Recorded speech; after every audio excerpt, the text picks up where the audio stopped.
Elyse DeLucci Show. I'm Elyse DeLucci, and we are live from my living room on the Upper East Side of Manhattan. Remind me that I should never take singing lessons or think I should take up a career in musical theater. Anyway, it's episode 22. We are talking about, is COVID killing your relationship? Why we delusionally think that he or she is going to change, because newsflash, they usually don't.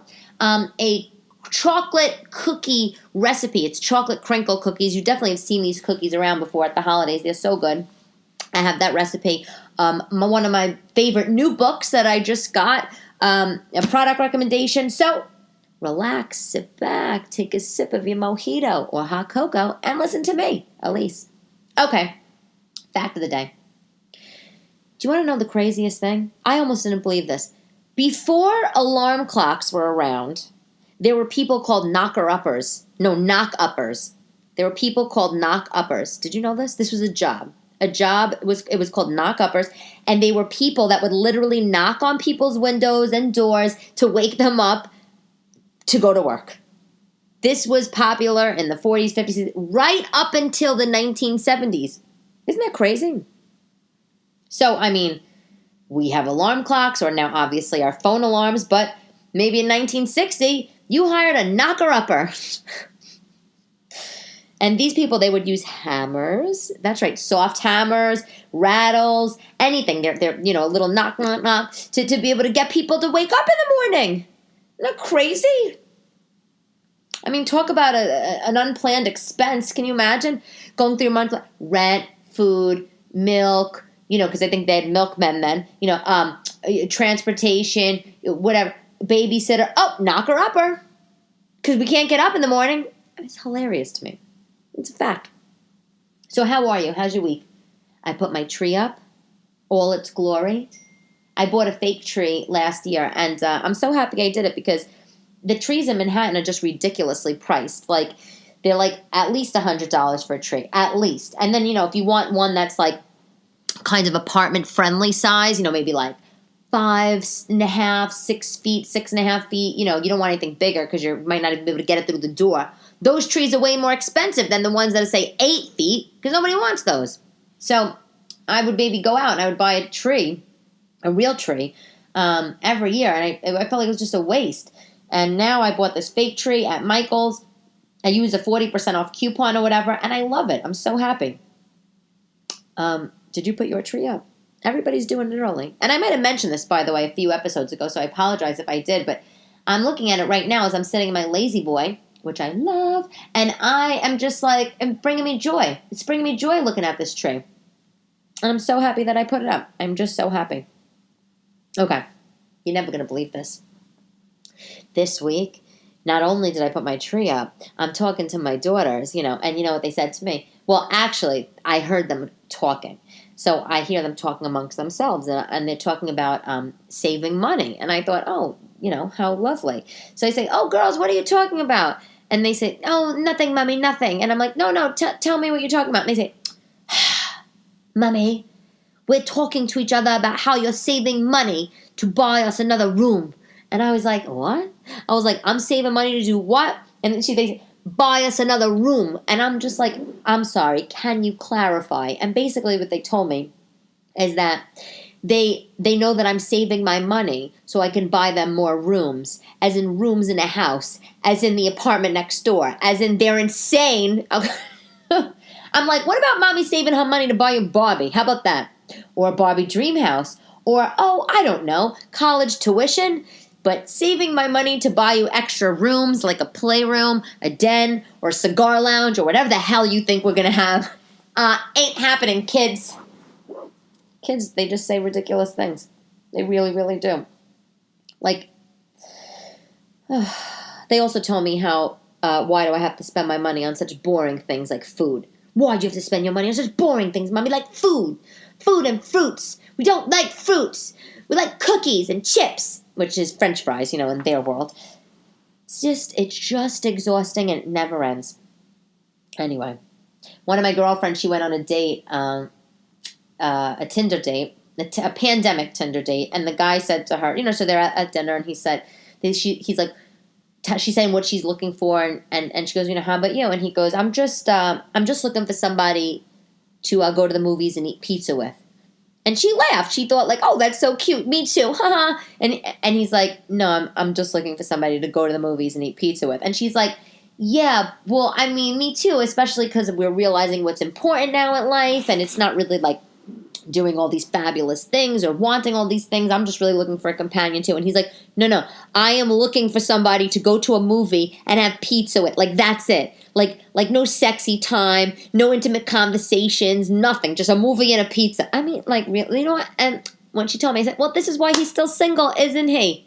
This is why he's on Tinder for the last 4 years, okay? And by the way, he should go on, like, another app, miserable, app other than Tinder. Because last time I checked, I thought Tinder's the sexy app. Unless he's a freak and he likes to do movie sex and pizza sex and then, whatever. I'm missing stand-up these days. I miss doing stand-up. It sucks. It sucks so bad. All the clubs have been closed. I probably said this before too, but the clubs, they've been closed now for going on 9 months in New York. I've done a few spots. I did a few shows here and there in Staten Island and New Jersey, but nothing else because, nobody's booking anything. I have a friend in Tennessee, in Chattanooga, Tennessee. He's a New Yorker. He lives in Brooklyn. He's a comic friend of mine. And he actually moved down there during this pandemic because the clubs were open down there and he's doing stand-up. So he asked me to, if I want to come down in January and do a couple sets. So, maybe I will do that. But to think about getting on a plane and going to Chattanooga to do a couple sets of comedy in January just because I can't do them here in New York seems pretty desperado. But I mean, that's what us comics are doing, or we're just doing nothing. But, comedy is a muscle. Doing stand-up is a muscle. Like, you got to practice it. The more you practice it, the better you get. If you don't practice, you sort of lose it. It's like the six-pack I never had, Anyway. Chocolate crinkle cookies. Do you know about these? Literally, if you Google them, you'll see tons of recipes for them, and you'll see exactly what I'm talking about. They're so good. I just love them. They're, the brand Archway? Do you know that brand Archway? They make these cookies, Dutch chocolate. Oh, my God, I love them. They're hard to find in the city, but Archway Dutch chocolate cookies, they're like, it's a box. They have 8 cookies in the box. It's, I don't know, maybe a couple dollars, and they are so soft and chewy. I love them. I could eat the whole box in one sitting, but these chocolate crinkle cookies remind me of that, but they're homemade. And they're just as good. Actually, they're better. They're better than that because they have powdered sugar on them and, all the ingredients and all that stuff. So this is how you make them. 2 cups of granulated sugar, 3/4 of a cup of vegetable oil, 3/4 of a cup of cocoa powder. I use Hershey's. You can use dark cocoa powder, whatever you have. 4 eggs, 2 teaspoons of vanilla extract, 2 1/3 cup of all-purpose flour, or whatever flour you have. I really don't understand what the difference between all flour and other flours are, but whatever. 2 teaspoons of baking powder, a 1/2 teaspoon of salt, a.k.a. a generous pinch, and 1/3 of a cup of powdered sugar to roll the cookies in. This is how you make them. Combine your sugar, the granulated sugar and oil in a large bowl. Add in the cocoa.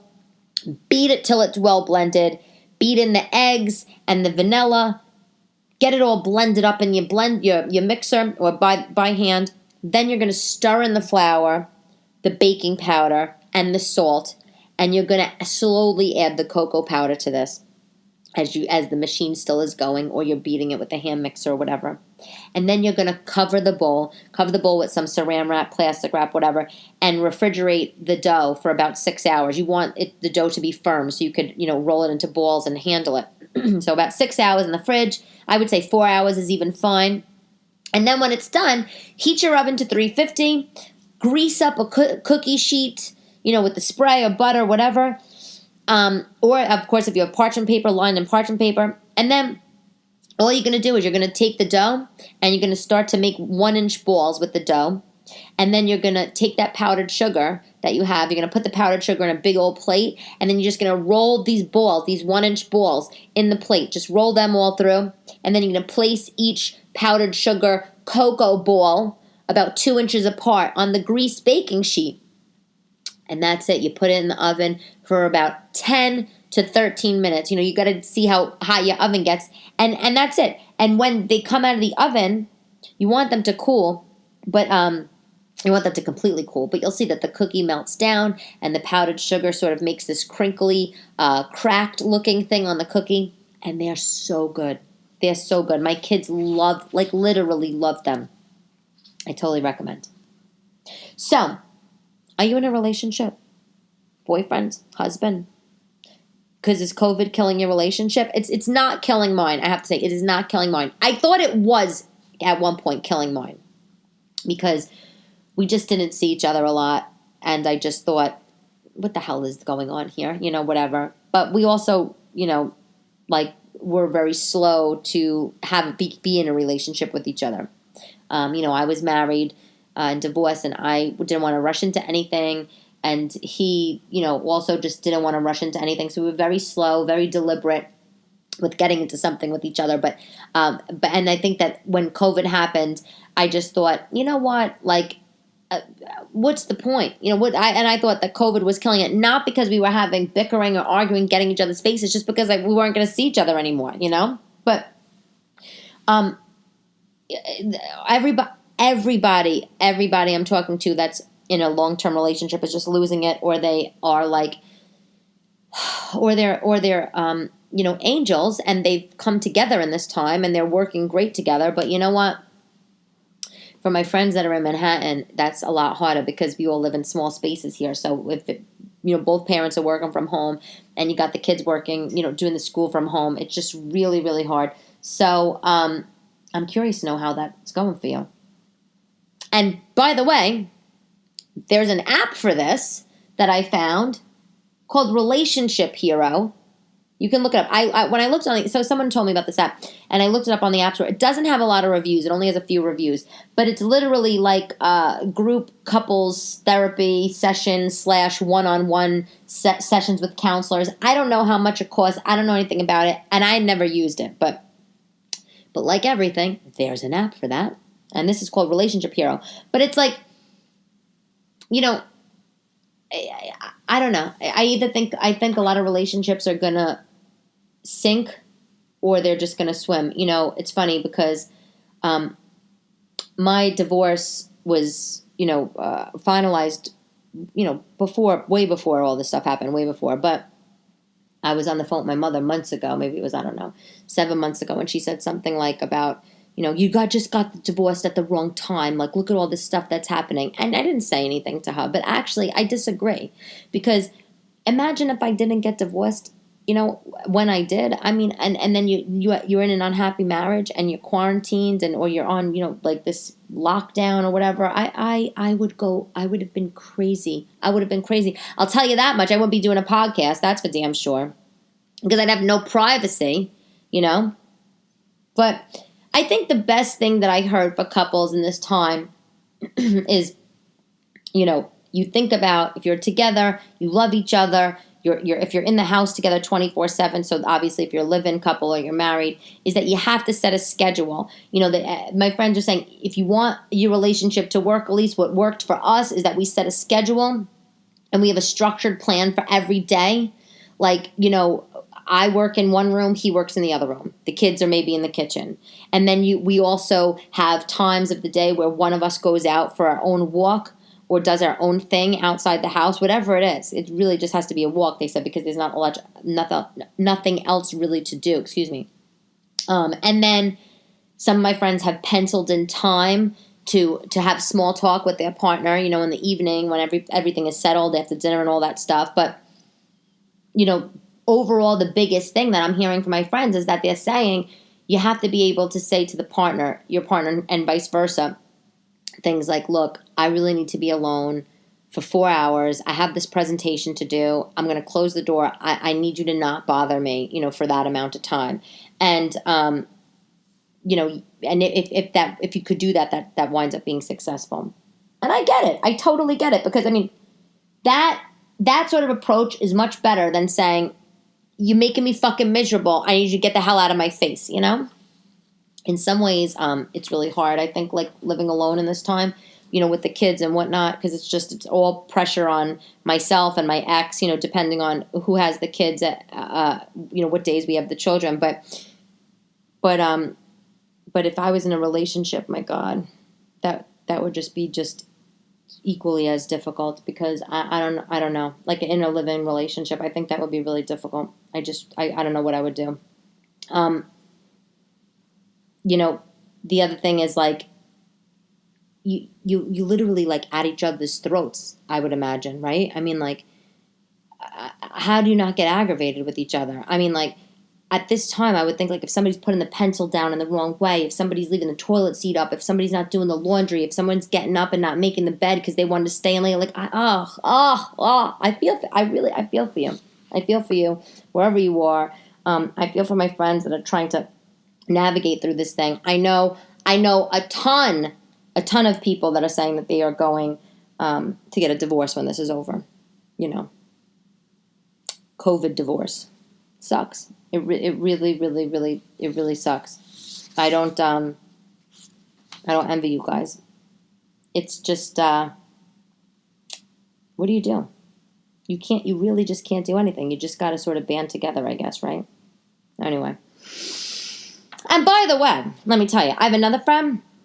She's married. They have an older son, and he insists on hanging out with his friends.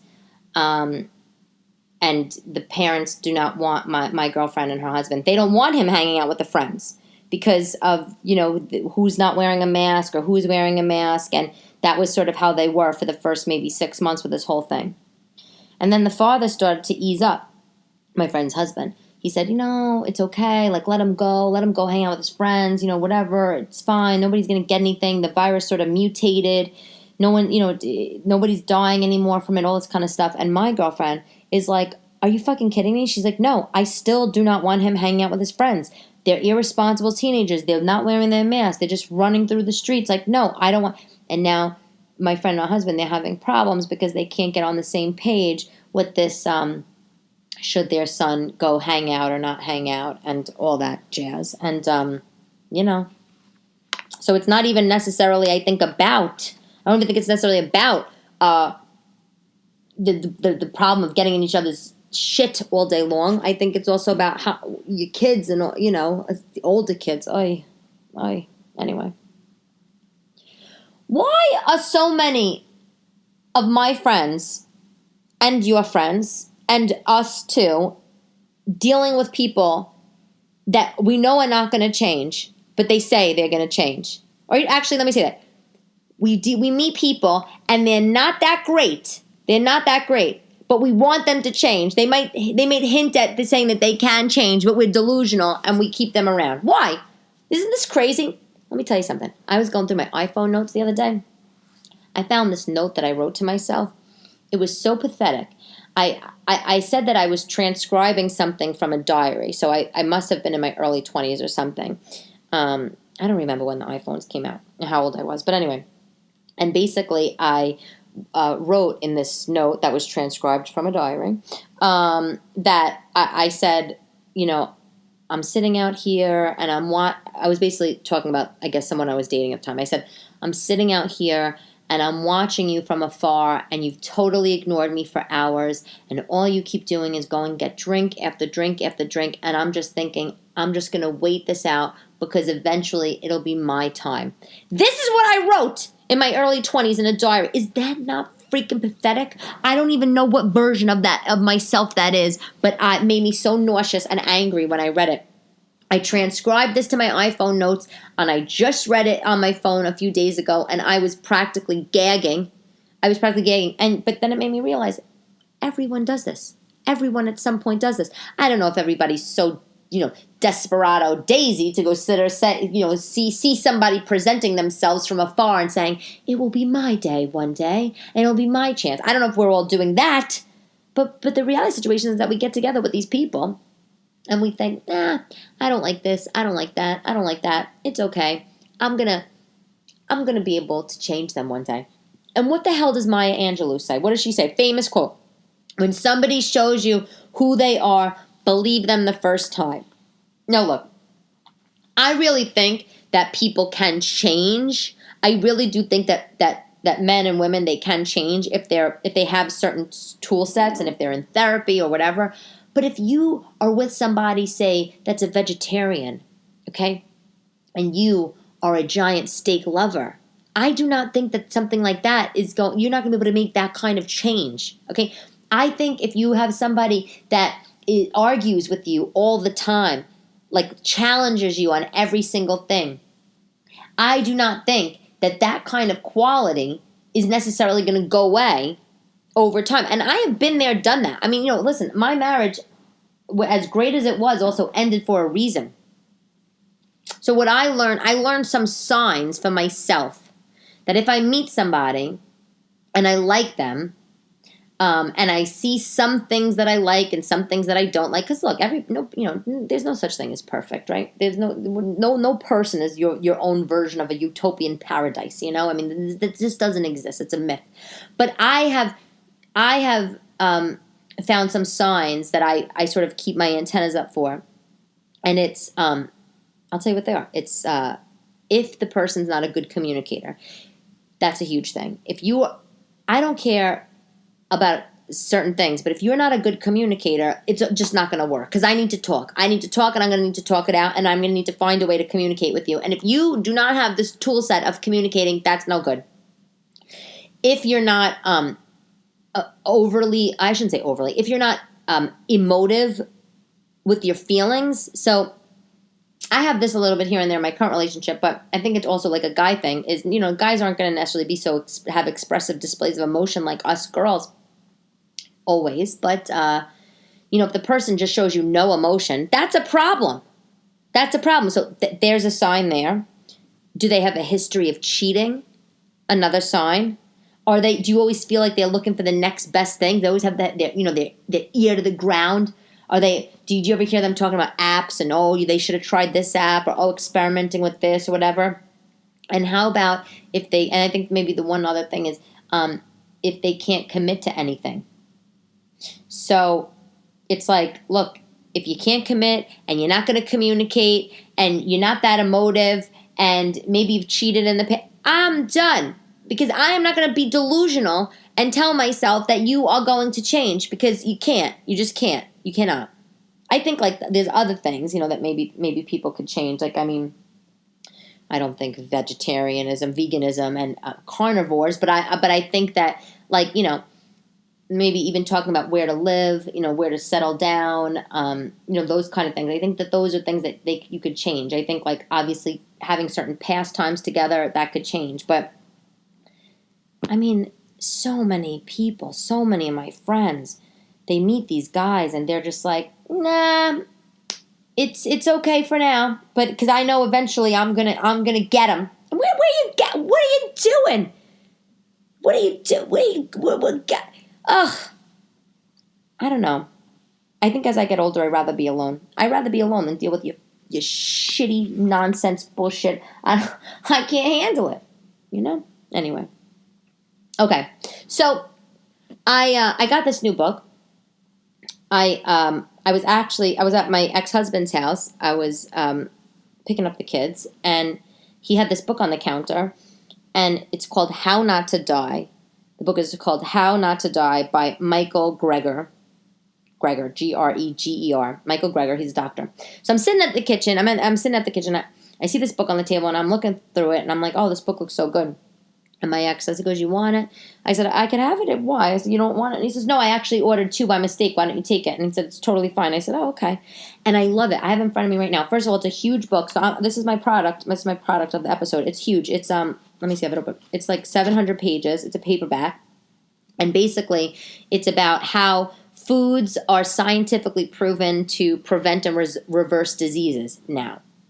I just want to go on the record and say I believe in modern medicine, and I am one of these people that I think if you have a problem, I think that you should go to the doctor, and we have modern medicine for a reason. That is my own personal belief. But I do believe in alternative medicines. I do believe in food being healing, and what I love about this book is right at the top, I don't know if you can hear it, I have it open, right at the top in the table of contents, it has How Not to Die from Heart Disease. That's a chapter. How Not to Die from Diabetes. Obviously, it's keeping with the name of the book. How Not to Die from Breast Cancer, from Depression, on and on and on.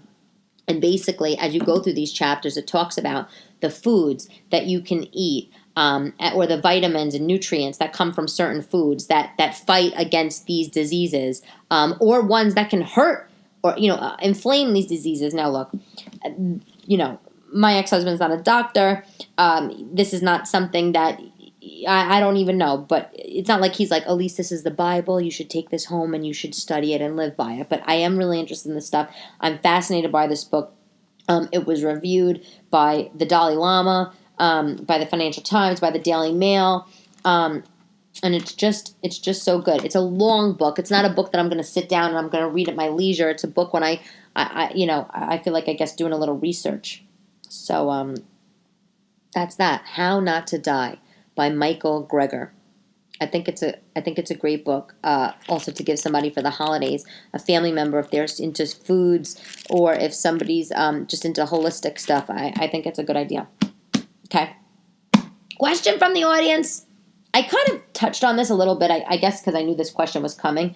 Hey, Elyse, what piece of advice would you give your younger self? That's the question. Okay. What piece of advice? So, well, I know, like I said, I have less patience, right? So, like, I guess I would tell my younger self to not be so patient with things that aren't important, right? Like, that's something, but I feel like that's a little vague. I think of what I would really say is, so I was bullied. I was really bullied when I was young.